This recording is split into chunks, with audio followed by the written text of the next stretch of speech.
Amém, gente? Vocês estão felizes? Você que está aí na tua casa está feliz? Eu estou feliz, porque Jesus tem sido muito bom. Vamos abrir a nossa Bíblia no livro de Lucas, capítulo 22, versículo 24. Lucas 22, 24. Tem algo muito interessante que a gente ouve muito falar, inclusive já preguei sobre isso. E hoje vou falar um pouco novamente sobre isso que já preguei, não sei quanto tempo faz, mas sei que já preguei. Mas eu quero trazer um contexto a partir de algo muito interessante aqui nesse texto. Eu quero que você acompanhe comigo. Primeiramente que você leia, abre sua Bíblia aí na sua casa, pega aí o seu smartphone que tem a sua Bíblia. E vamos lá. Nós vamos ler Lucas 22, 24, diz assim: surgiu também uma discussão entre eles. Entre eles quem? Entre os discípulos. Surgiu uma discussão entre os discípulos acerca de qual deles era considerado o maior. Jesus lhes disse: os reis das nações dominam sobre elas, e os que exercem autoridade sobre elas são chamados benfeitores. Mas vocês não serão assim. Vocês não serão assim. Ao contrário, o maior entre vocês... O maior entre vocês deverá ser como o menor, ou como o mais jovem em algumas traduções. Mas esse mais jovem significa de ser pequeno. Aquele que governa como o que serve. Pois, quem é maior? O que está à mesa ou o que serve? Não é o que está à mesa? Mas eu estou entre vocês como quem serve. Vocês são os que têm permanecido do meu lado durante as minhas provações. Eu lhes designo um reino, ou lhes dou um reino, assim como meu Pai o designou a mim, para que vocês possam comer e beber à minha mesa no meu reino, e sentar-se em tronos, julgando as 12 tribos de Israel. Simão, Simão, Satanás pediu vocês para peneirá-los como trigo, mas eu orei por você, para que a sua fé não desfaleça, e quando você se converter, fortaleça os seus irmãos. Mas ele respondeu: estou pronto para ir contigo para a prisão e para a morte. Jesus lhe respondeu: eu lhe digo, Pedro, antes que o galo cante hoje, 3 vezes você negará que me conhece. Amém? Fecha a sua Bíblia, você que está na sua casa, fecha a sua Bíblia, preste atenção aqui em mim.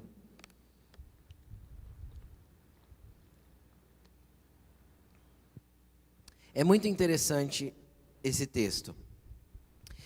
Esse texto, esse acontecimento, ele se dá logo após a ceia. A última ceia, aquela que a gente conhece tradicionalmente, que foi pintada em quadros, que a gente fala tanto.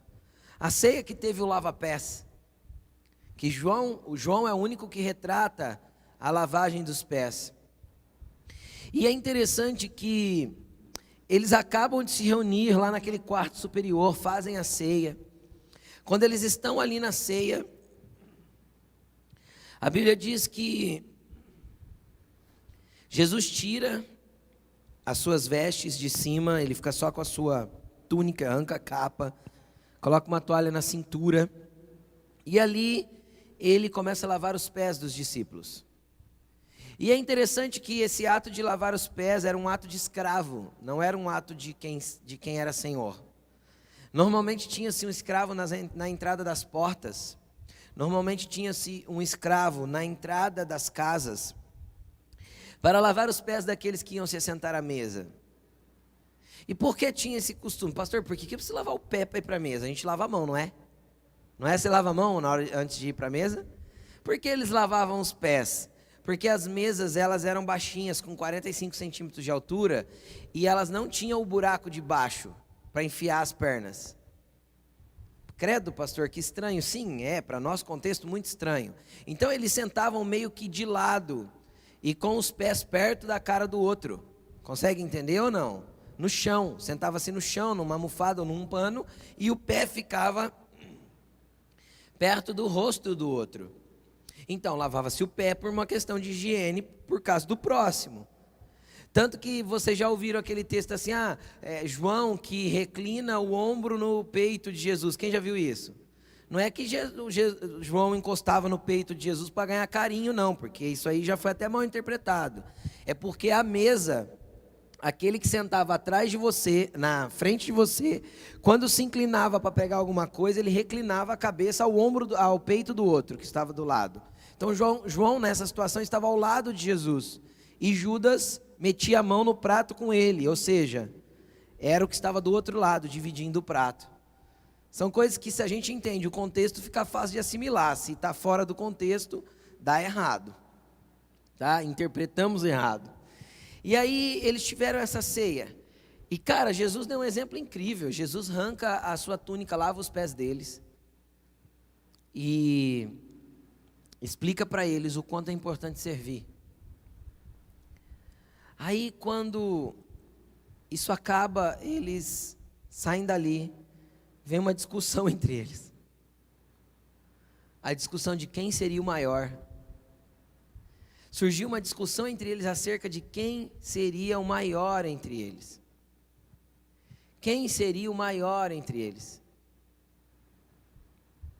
Querido, entenda uma coisa.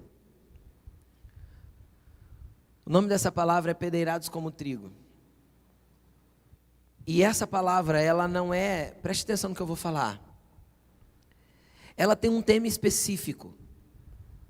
Jesus aqui, ele não está tratando só apenas de um processo de crescimento espiritual, mas em específico Jesus está tratando de um assunto, o orgulho dos discípulos. Em específico, ele está tratando a respeito do orgulho dos filhos de Deus, do orgulho daqueles que seguem Jesus. Havia uma discussão entre eles, e há uma discussão real entre nós, a igreja de Jesus Cristo. Há uma discussão real entre os seres humanos a respeito de quem pode mais, quem manda mais, quem tem mais dinheiro, quem está num lugar de maior autoridade, quem tem voz superior ao outro. Existe uma competição estabelecida em nós desde que nós somos crianças. Desde quando nós somos crianças, essa competição está enraizada no nosso ser, está enraizada em quem nós somos, e nós somos colocados em um ambiente de competição constantemente. Nós já ensinamos as crianças desde pequenininho a competirem umas com as outras, e aquelas que são vitoriosas, celebrarem a sua vitória. Quando nós colocamos as crianças em testes numa escola, em prova numa escola, para determinar o quanto elas sabem, e isso é necessário, óbvio, nós não só avaliamos cada um, mas nós engrandecemos aquele que tem as melhores notas. Celebramos com aqueles que têm os melhores resultados e celebramos com aqueles que têm o melhor desempenho. E normalmente reprovamos e, como pais, normalmente até castigamos ou damos algum tipo de restrição àqueles que tiveram um desempenho ruim. E eu não estou falando que esse ensino de cobrar o filho e de estimulá-lo a ir além está errado. Mas quando nós chegarmos na vida adulta, no momento em que nós estamos vivendo, e a maioria dos que estão me ouvindo, nós vamos pautar a nossa vida no mesmo ambiente competitivo. E vai parecer que cada vez que nós conseguimos estar acima de alguém, é o ambiente que nós deveríamos estar.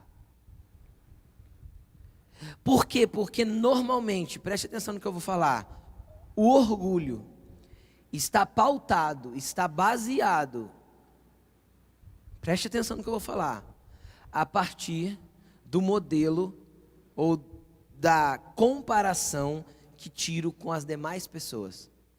Como eu posso me sentir orgulhoso? Eu me sinto orgulhoso quando eu olho para os outros e me sinto superior a eles. Quando eu acho orgulhoso? Quando dentro da competição entre os seres humanos eu me sinto acima dos demais.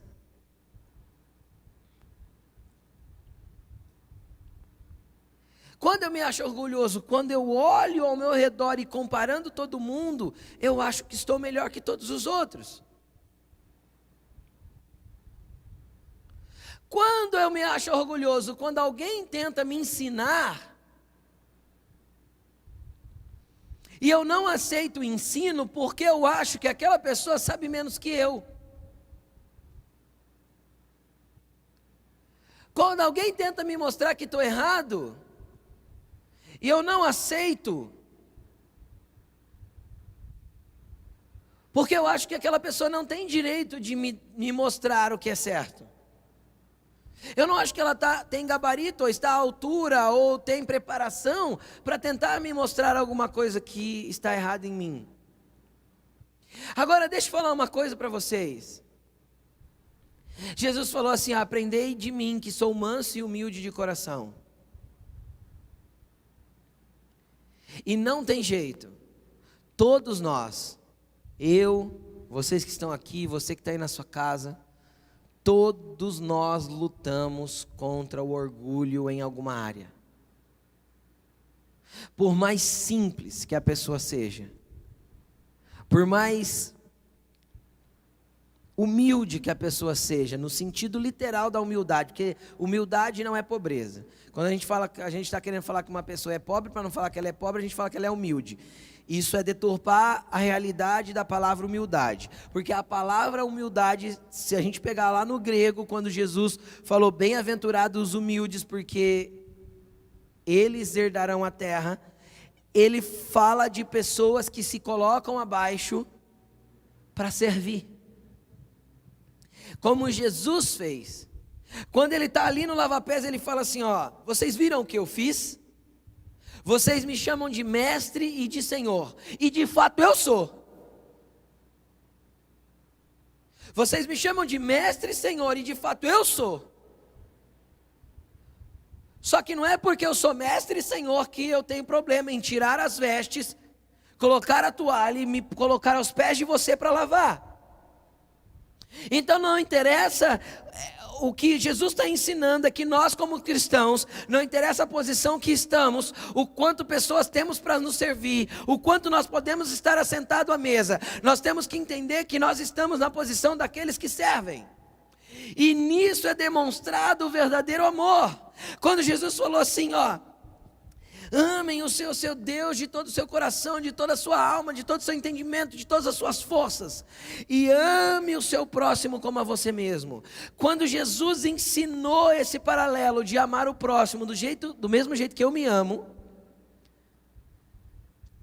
isso significa que eu preciso servir ao próximo do mesmo jeito que eu gostaria de ser servido. Isso significa que eu tenho que servir o outro da mesma forma que eu gostaria de ser servido. Eu tenho que abençoar o outro do mesmo jeito que eu gostaria de ser abençoado. Nisso está a essência do amor. A humildade vai trazer a manifestação real de amor. E eis aqui uma pessoa que vos prega e que guerreia contra isso.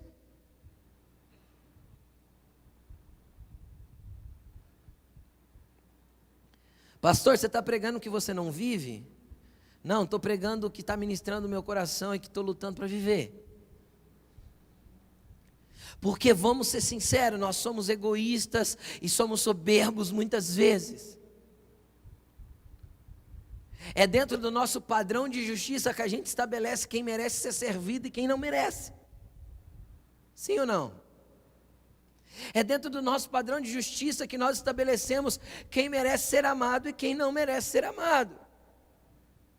É dentro do nosso padrão de justiça que nós estabelecemos quem merece perdão e quem não merece perdão. Quem deve ser inocentado e quem deve ser condenado. É dentro do nosso próprio padrão de justiça. E quando nós estabelecemos o nosso padrão de justiça, liberando as pessoas, amando as pessoas, servindo as pessoas, ou condenando e excluindo elas da nossa vida, nós tiramos Deus do trono de justiça e nos assentamos nele. E isso não é um lugar de humildade. E aí a expressão da verdadeira humildade está em Filipenses capítulo 2, a partir do verso 4. Eu nem ia ler esse texto, mas quero ler com vocês. Coloca aí para mim, Isa. Filipenses capítulo 2, a partir do versículo 4 ou 5. Vamos ler desde o versículo 1. Coloca aí, 2:1. Olha aí. Se por estarmos em Cristo, nós temos alguma motivação, alguma exortação de amor, alguma comunhão no Espírito, alguma profunda afeição e compaixão, completem a minha alegria, tendo o mesmo modo de pensar, o mesmo amor, um só Espírito e uma só atitude. Nada façam por ambição egoísta ou por vaidade. Cara, mas nós fazemos muita coisa por ambição egoísta. Nós fazemos muita coisa por vaidade. Muito do que nós nos esforçamos para aprender e para ficar bom, muito do que nós nos esforçamos para ser o melhor, é por pura vaidade, para que nosso ego seja massageado e mostre para nós mesmos que nós somos capazes. Muita coisa do que nós fazemos é por vaidade. Muita coisa do que nós compramos é por vaidade. Muitas coisas do que nós fazemos é por ambição egoísta. E e quantas vezes, pastor, eu não tenho ambição. Todo mundo quer alcançar um pouco mais, quer ter um pouco mais. Nós temos essas coisas dentro de nós. E não é errado querer conquistar e querer ter, mas é errado eu ter uma ambição egoísta, pensando só em mim. Você pode querer ter muito dinheiro? Sim ou não? Pode, mas você já parou para pensar, quando você tiver muito dinheiro, o quanto você vai conseguir abençoar pessoas, fazer trabalhos sociais, abençoar o reino de Deus, sustentar missionários, sustentar igrejas, sustentar pessoas que expandem o reino de Deus? Você já parou para fazer um pacto com Deus assim, ó, o dia que o Senhor prosperar a minha empresa e eu tiver X de rentabilidade líquida, e desse X eu quero tirar tanto para abençoar tal coisa e mais tanto para abençoar aquilo outro? Você já parou para pensar que a tua ambição não pode ser egoísta?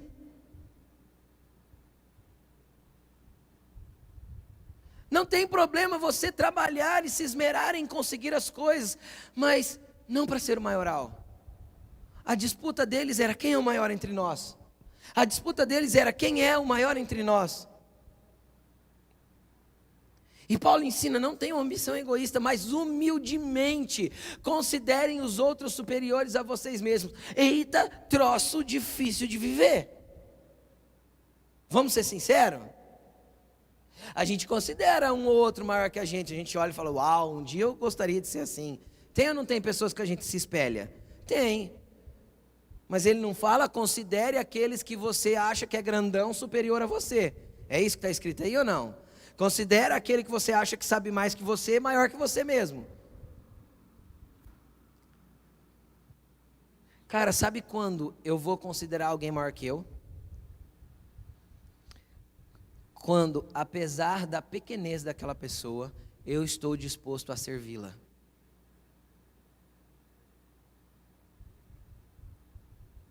Quando, apesar da insignificância daquela pessoa, eu estou disposto a gastar um tempo ouvindo ela, eu estou disposto a gastar um tempo aconselhando, eu estou disposto a gastar um tempo amando, eu estou disposto a gastar um tempo conseguindo recursos para abençoá-la, eu estou disposto a gastar um tempo para servi-la de alguma forma, eu estou disposto a tirar o meu manto, a minha túnica e me colocar nos pés dela para lavar os pés.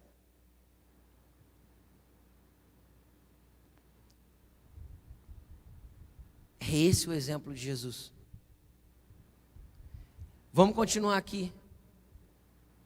Cada um cuide, não somente dos seus interesses, mas também dos interesses dos outros.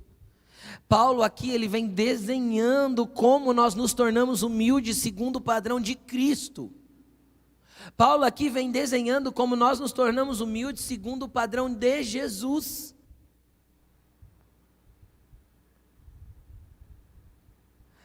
Eu não posso pensar, cuidar somente das minhas coisas. O que eu posso fazer para abençoar outra pessoa? O que eu posso fazer para tocar mais vidas? O que eu posso fazer para tocar com o reino de Deus mais pessoas? O que eu posso fazer para servir mais gente? O que eu posso fazer para abençoar alguém? E você pode estar pensando, pastor, eu tenho tão pouco. Exatamente, o padrão de Jesus é ame o próximo como você ama você mesmo. Então não tem a ver com o tanto que você tem a ver com o tanto que você ama você, é aquilo que você pode derramar sobre o outro. Aí eu gosto da frase de Pedro e João para o cego na porta do templo: eu não tenho prata e não tenho ouro, mas o que eu tenho, o que você tem? E você pode pensar assim, eu não tenho nada para oferecer. Tem, você tem. Em época de Covid nem é bom falar isso, né? Mas vou falar. Você tem um abraço, você tem um carinho, você tem palavras que podem trazer ânimo, você carrega algo, todo ser humano carrega.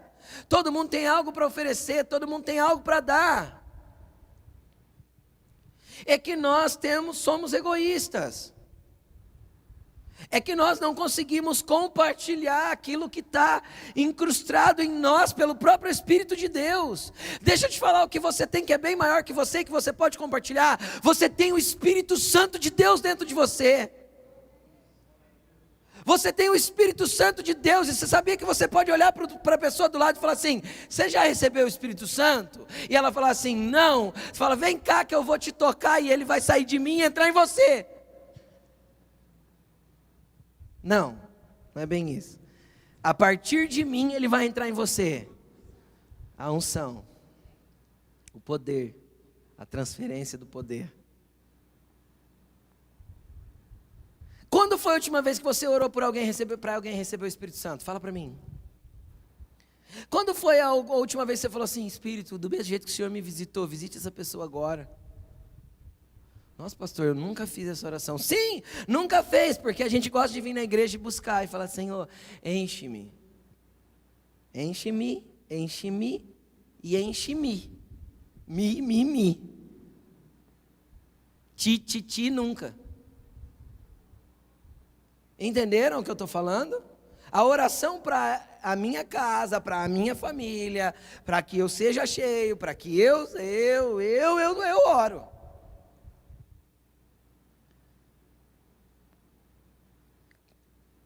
Nós vamos continuar discutindo quem é o maior, cara. Nós vamos continuar assim, soberbecendo por aquilo que sabemos. O apóstolo Paulo disse assim: o conhecimento ensoberbece, mas o amor edifica.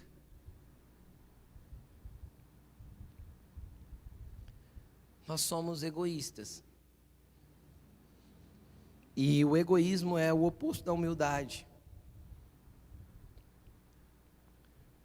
Nós somos orgulhosos, e o orgulho gera o egoísmo.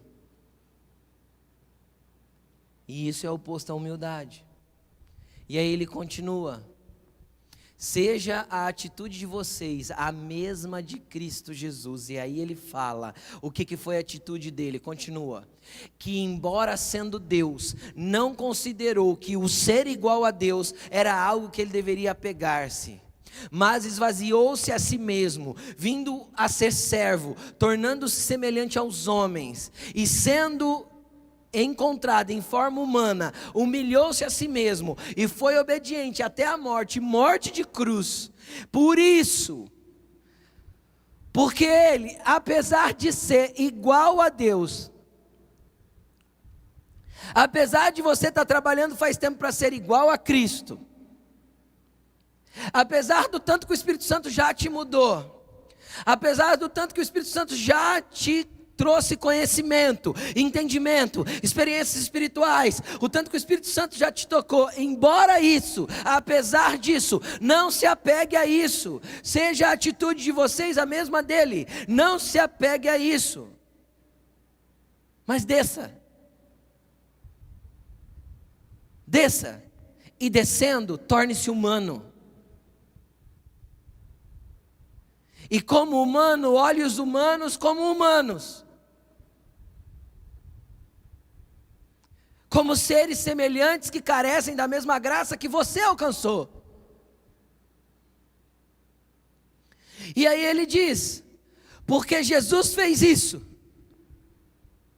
se colocou como servo, se rebaixou, se tornou humilde, por isso Deus o exaltou à mais alta posição, e lhe deu o nome que está acima de todo nome, para que ao seu nome, o nome de Jesus, se dobre todo o joelho no céu, na terra e debaixo da terra. Ei! Mas por que ele tem toda essa autoridade? Porque ele deixou-se ser humilhado, para poder ser exaltado.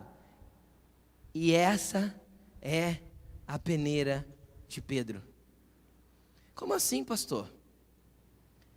Cara, Jesus vê eles discutindo, vamos voltar para Lucas, Jesus vê eles discutindo, e eles estão ali naquela conversinha, quem é o maior? Deve ser Pedro, porque Pedro é João, é Tiago.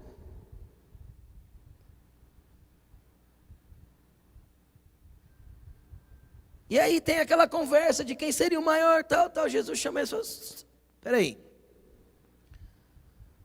Os reis da terra governam sobre as nações. Manipulam as pessoas, fazem do jeito que querem e são elogiados por isso. Quem é maior, aquele que senta à mesa ou aquele que serve à mesa? É o que senta à mesa, ele fala, é o que senta para ser servido. Não será assim com vocês. Não será assim com vocês. Ele não está dando opção, tá? Jesus não está dizendo assim, não façam assim não, filhinhos queridos. Façam diferente. Não, ele está dando uma ordem. Não será assim com vocês. Vocês vão servir. Para quê? Olha o nível da promessa. Jesus falou assim, eu estou entre vocês como aquele que serve a mesa. Olha que interessante. Eu vou dar para vocês um reino. E vocês vão se assentar em tronos para julgar. Mas essa exaltação de estarem sentados em tronos só acontecerá se eu seguir o mesmo processo de Jesus. Entenda uma coisa, nosso rei vai voltar. E ele vai nos arrebatar para nós encontrarmos ele nos ares, para nós irmos lá para Jerusalém com ele, para a partir de Jerusalém ele começar o seu governo sobre a terra. Agora deixa eu te explicar, quem você acha que vai governar as cidades e as nações da terra? Nós. Mas nós quem? Os que foram evangélicos? Os que são denominados meramente cristãos? Quem são? São aqueles que foram servos humildes, que serviram o próximo, que amaram o próximo como a si mesmos, sem se esquecer de amar a Deus acima de todas as coisas. São esses, e esses podem não ser os pastores, esse pode não ser os irmãos que pregam muito bem, esse podem não ser os líderes de gari, esse podem não ser os homens que servem de referência para nós hoje. Mas esse pode ser aquele desconhecido, que a gente não sabe nem quem é, que nunca ouviu falar, mas que está abençoando vidas, tocando pessoas, que está servindo, que está amando, mesmo que sejam seus vizinhos e parentes, com o seu coração inteiramente voltado para Deus e inteiramente voltado para o próximo.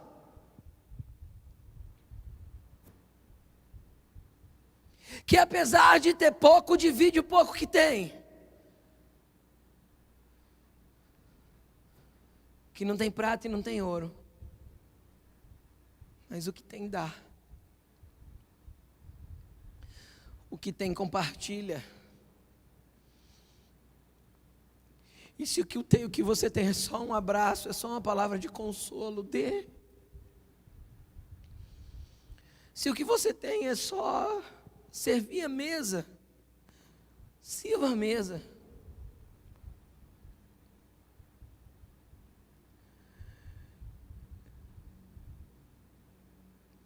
Isso tem sido a minha oração, e que isso seja a sua oração. Nos ensina a ser humildes como tu és, Jesus. Que nós aprendamos a servir, e servir é tão simples, mas tão difícil para o nosso egoísmo.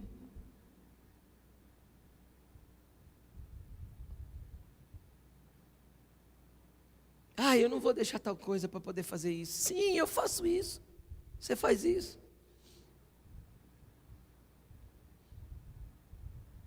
Aí Jesus falou, quando ele terminou de explicar o que aconteceria e deu uma promessa poderosa, ele entra nesse texto que a gente tanto conhece, Simão, Simão. Coloca o 31 para nós aí, 22, 31, Isa.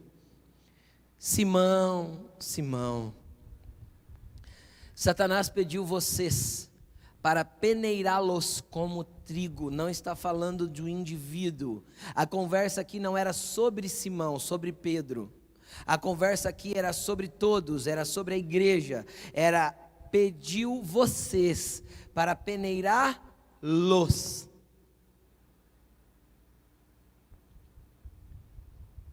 Eu sou curioso, né? Eu fui para o YouTube para saber como que peneira o trigo. Nunca vi, gente, não trabalho com lavoura. Para eles era um ambiente muito cotidiano, muito comum. Quem quisesse ter farinha em casa e ter pão em casa, tinha que saber fazer esse troço aí para poder ter trigo, para poder ter farinha, para poder ter pão. Então, para eles era um ambiente muito comum.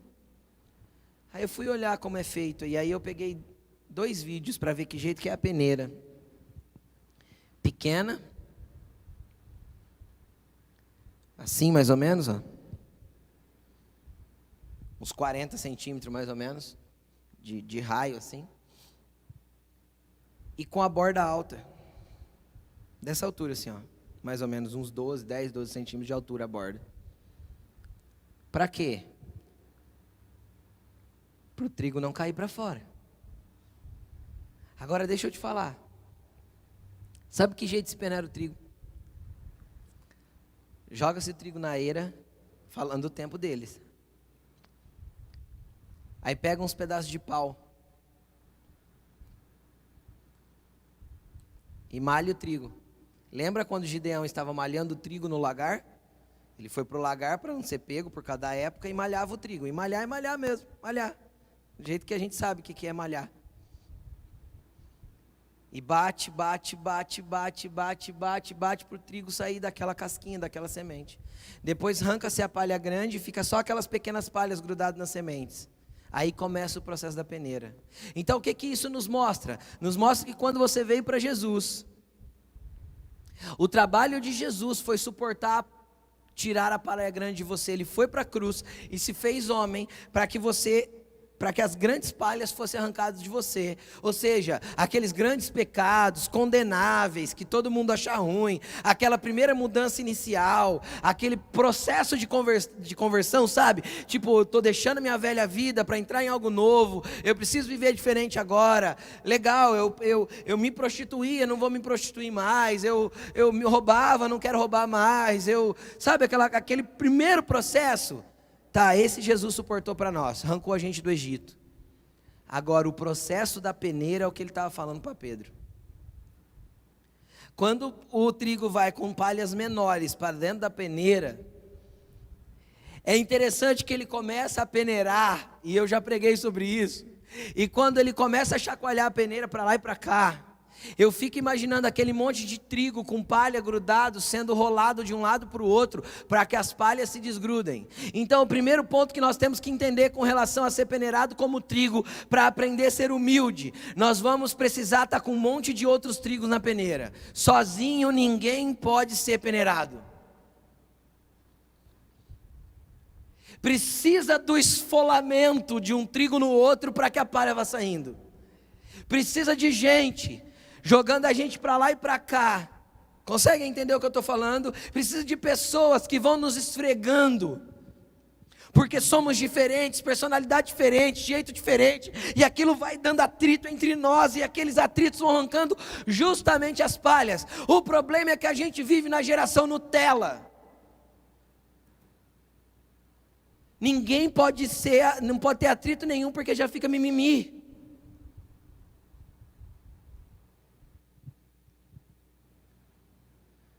Nós vamos permanecer sendo a igreja raiz. Entendeu? Quando alguma coisa nos esfolou na igreja, é porque Jesus está arrancando palha de mim. O apóstolo Paulo não orientou que era para a gente pensar no outro primeiro, então a gente vai pensar no outro primeiro. Senhor, perdoa, ele não entendeu o que estava fazendo, e eu sei que isso tem a ver comigo, não a ver com ele. Só que a gente transfere culpa, a mesma síndrome de Adão e Eva, lembra? Foi a mulher, foi a cobra, um vai jogando para o outro. A cobra com certeza falou, foi o Satanás que entrou em mim, eu não tive culpa. Mas aí todo mundo perdeu. A cobra perdeu as pernas, a mulher perdeu o direito de ter filho sem dor, o homem perdeu o direito de comer sem trabalhar. E aí vai. Todo mundo perdeu, porque um ficou jogando para o outro. E no processo de peneira não tem jeito de jogar para o outro. Se você entrou na peneira de Jesus, você começou a deixar Deus trabalhar na tua vida, para arrancar o teu orgulho, para te ensinar a amar, para te deixar humilde. Se você entrou nessa peneira, são as pessoas que vão te esfolar. E obviamente a peneira que é de Jeová. Ó. Cheinha de trigo. Te joga para um lado, você bate na borda, te joga para o outro, você não sai, a borda é alta. Trigo que pula fora da peneira, está pedindo para ficar separado da massa. Trigo que pula fora da peneira, está pedindo para pular fora, vai ficar separado da massa. Porque só os que estão juntos vão se misturar para formar um pão, um alimento para as nações, um alimento para as pessoas. Quem pula e vive sozinhos não serve para mais nada, a não ser para ser pisado pelos homens. Não existe crente desigrejado, não existe crente sem comunidade, não existe realidade de vida com Deus sem pessoas. São as pessoas que nos lapidam. A peneira é Deus que proporciona. Para eu ser lapidado, para que a palha saia. Era interessante que ele chacoalha para lá e para cá várias vezes e joga. Deus joga, quando a peneira é lançada, lança os trigos para cima. É aquele momento que você está naquela dor, naquela aflição, e de repente vem um alento, sabe? Aquele vento gostoso que sopra, o ruaque de Deus soprando na tua vida e trazendo consolo, trazendo cura, trazendo abrigo. É o momento que você foi jogado para cima na peneira. Do jeito que joga, o vento bate, o vento de Deus é o Espírito, e o sopro de Deus arranca as palhas, e as palhas vão embora. Só que você volta para peneira, mais limpo, mais lapidado, mais redondinho, com menos arestas, só que para cair no meio de alguns trigos que ainda estão cheios de palhas. Pegaram? E aí aquelas pontas das palhas dele vão cutucar em você, só que você já será um instrumento para ajudar a limpá-los. E a peneira vai continuar chacoalhando.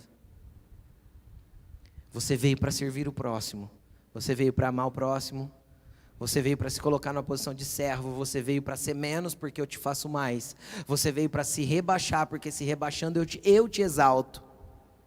Por isso Deus o exaltou acima de todo nome.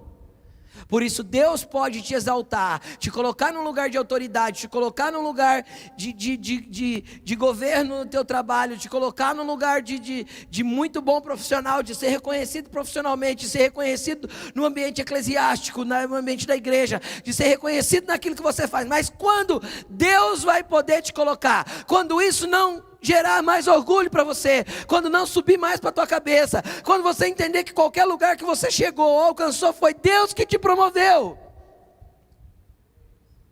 E se Ele tiver que tirar, pertence a quem mesmo? Sabe por que Jó pode ter tudo em dobro? Quem lembra de Jó? Perdeu filho, perdeu casa, porque na hora que ele perdeu tudo, que Deus tirou tudo, ele jogou o joelho no chão e falou: Deus, nu eu vim do ventre da minha mãe e nu eu vou voltar, louvado seja o nome do Senhor.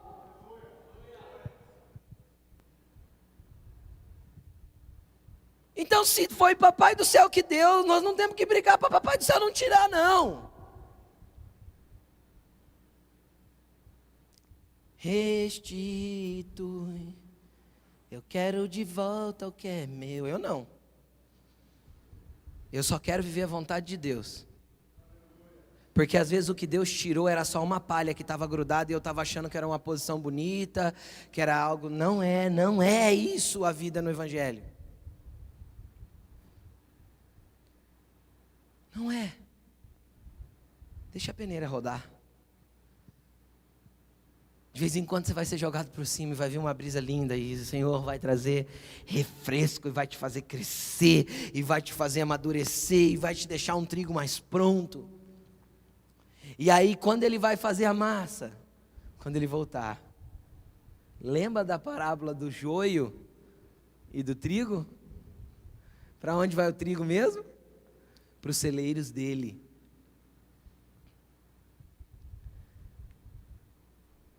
Todos os trigos vão para o celeiro dele, até o cheio de palha, sabia? Se for trigo. Só que os que já estiverem limpos, aceitando o processo de Filipenses que a gente leu, esses se assentarão para governar junto com ele. Então, esta manhã é uma manhã para você refletir a respeito do quanto você tem deixado Deus trabalhar no seu orgulho. O assunto é orgulho.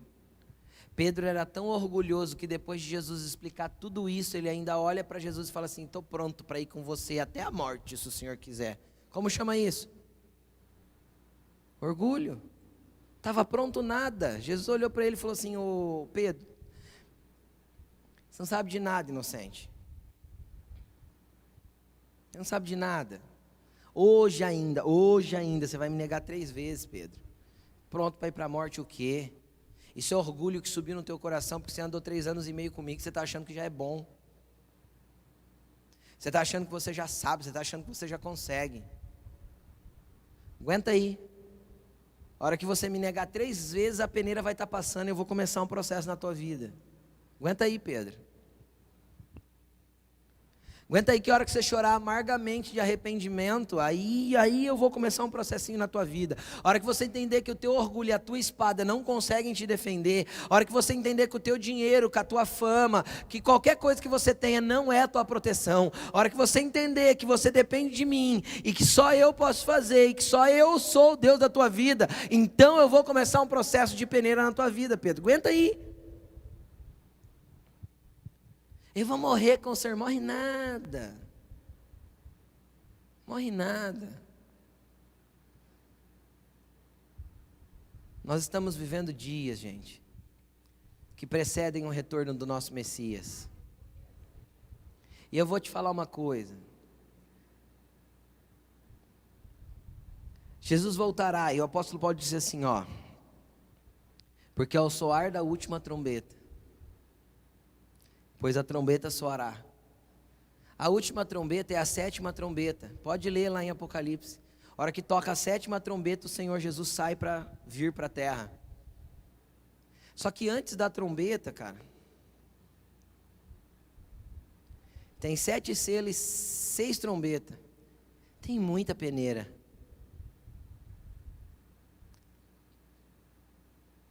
Eu não aguento, né? Você que está aí na tua casa e os irmãos que estão longe um do outro aqui, olha para quem está perto de você e fala assim: você vai aguentar?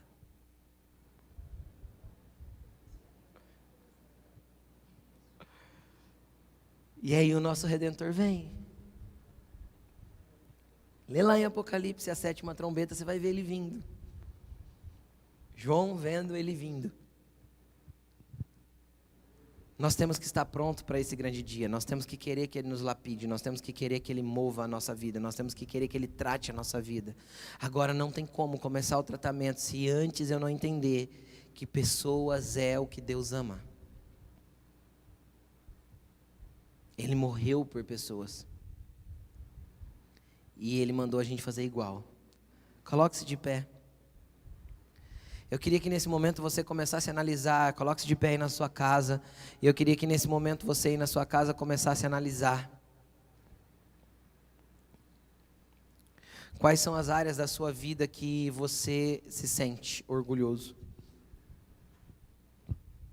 Qual é o lugar da sua vida que você busca ser o maioral? Qual é o lugar da sua vida que você busca ser o cara?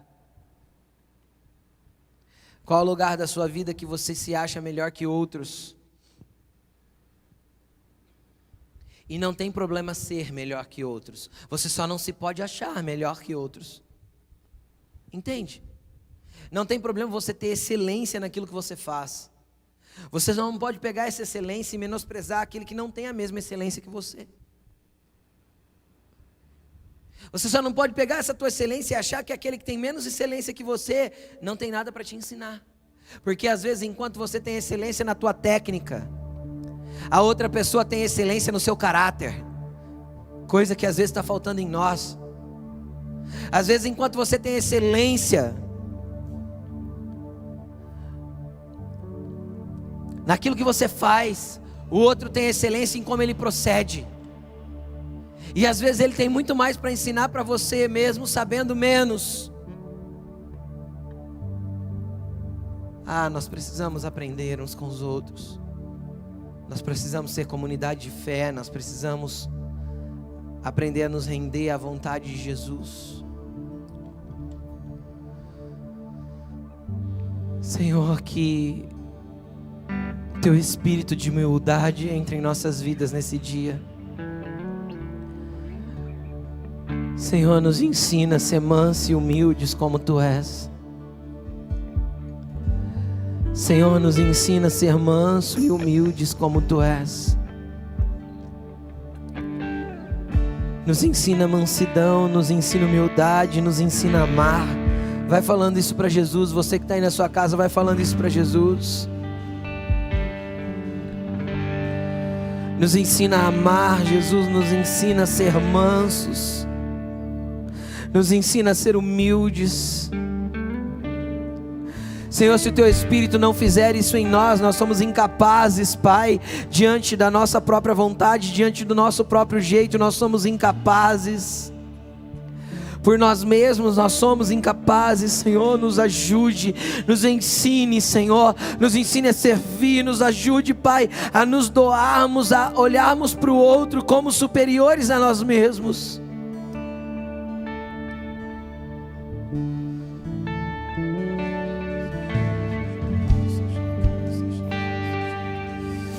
Fala para Ele: Senhor Jesus, me faz como Você, Jesus. Seria barabala, xeria candará. Existe algumas guerras humanas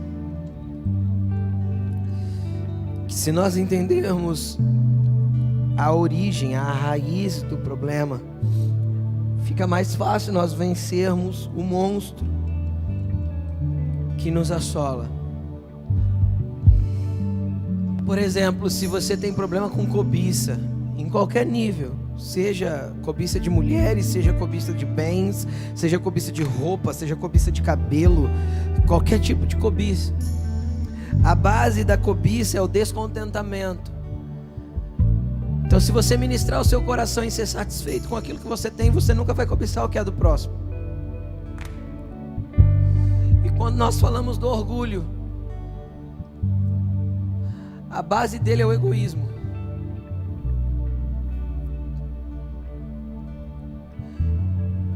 Então, se você quer vencer o orgulho, você vai ter que sempre se perguntar: estou sendo egoísta?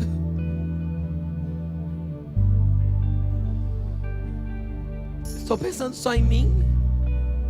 Estou pensando em mim primeiro?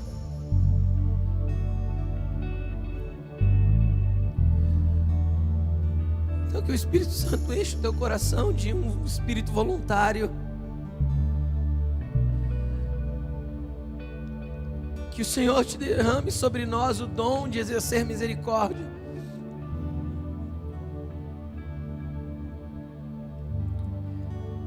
Senhor,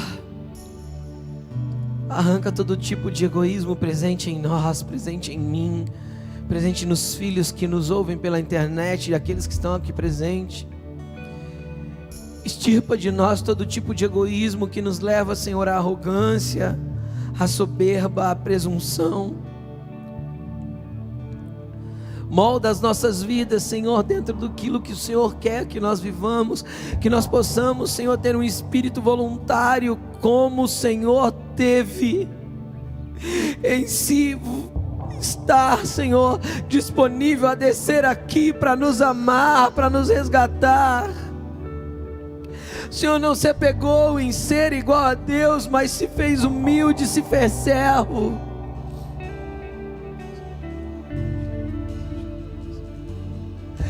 Quando o Pai gritou: a quem enviarei, quem há de ir por nós, o Senhor se voluntariou, Jesus.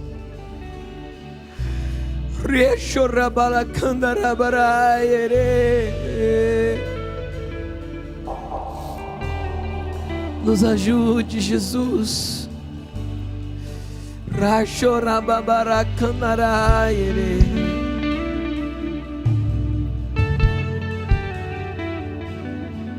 Libera do teu Espírito, Senhor.